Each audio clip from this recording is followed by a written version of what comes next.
Guys, the struggle is so real right now. It was such a long day at work, and I've been up since 5 a.m. And this is literally the only time I had to film, and I was so lazy that I'm like, I'm gonna sit on my bed and film instead. Instead of standing. I really just didn't want to stand, and all I wanted to do was sit on my bed.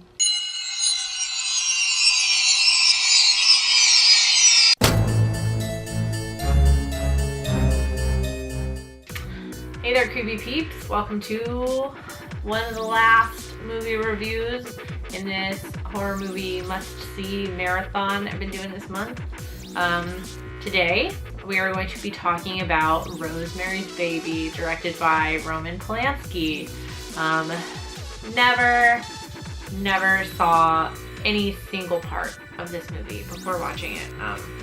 Obviously, like in documentaries and stuff, I've seen like clips and I've read about it in like horror discussion-y type books, you know, but never seen even like a snippet of the movie, so I watched it. I'm sure most of you already know the plot, but quickly, it is about married couple Rosemary and Guy, and they move in to this new apartment, and their neighbors are kind of strange, and Rosemary gets pregnant, and some weird things happen during her pregnancy, and she gets paranoid as to whether somebody is out to get her child and stuff like that, and she thinks her neighbors are Satanists and things like that. So yeah. Alright, what I liked about the movie. I really liked, what I really liked about this movie is the kind of like level of like feminism kind of we got going on here. I mean, it's much different than today. This movie came out in 1968.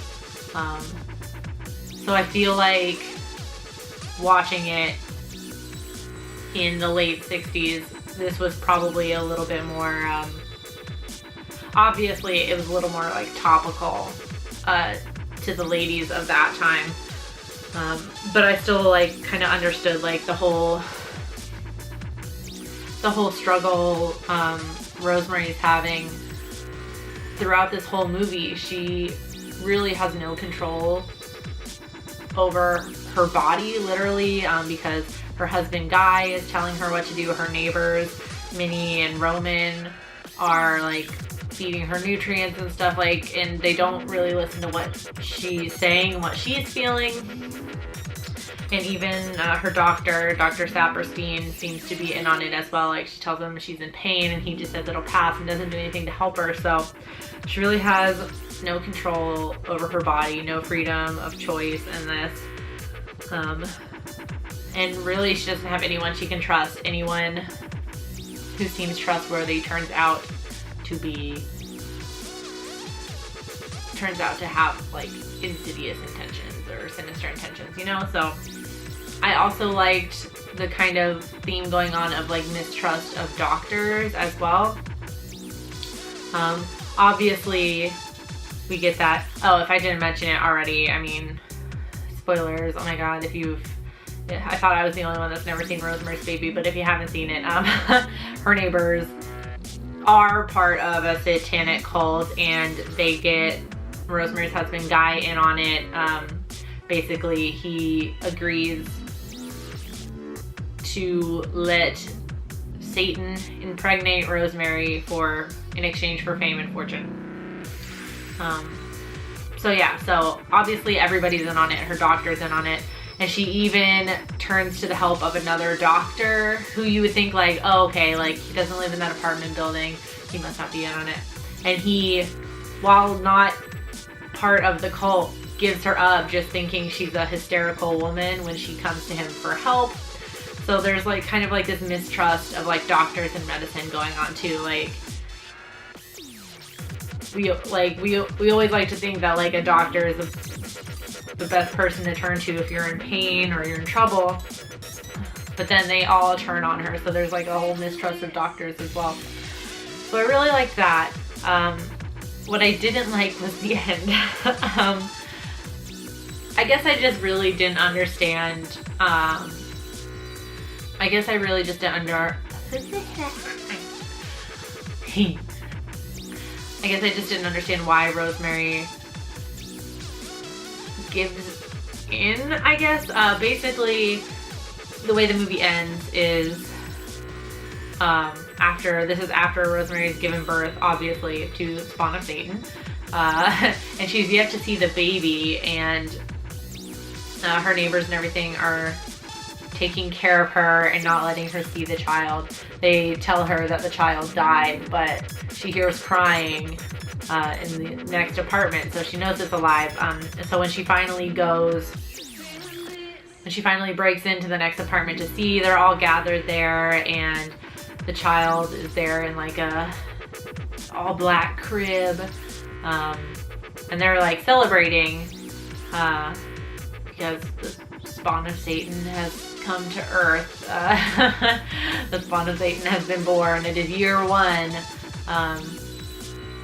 So at first, obviously, she's very shocked, and she looks into the crib, and we never see what this child looks like, but we understand that it doesn't look human, obviously. So she's definitely shocked and like sits down, and they're all trying to they're all acting like kind of quite normally. It's all very strange. But, you know, she goes in there like ready to attack them, and she's very shocked. And then, I don't know, the movie just ends with like the child crying and all the other people trying to console it. And then Rosemary goes up and is rocking the cradle to soothe the child. So it's like, what? So she like agrees with this? I don't know. It just seemed like she was going on so well, like resisting them and not giving in to their satanic cult ways or whatever, and then she just like gives in at the end just because of a child thing. I guess, I don't know, I don't have a child, so I guess I can't really understand like a mother's point of view, but I don't know. I guess I just wasn't expecting it. I didn't really like the ending. But overall, it was an alright movie. It's very strange watching these types of movies that come so highly recommended by many people. Like if you search a horror movie must-see list, Rosemary's Baby is going to be on all of them, pretty much. So it's hard to go. It's hard to go in blank slate, you know. No matter how blank you try to make your mind, you always just in the back of your head you're thinking like this movie is supposed to be fantastic. I'm not saying it wasn't fantastic. It was just alright. It was okay.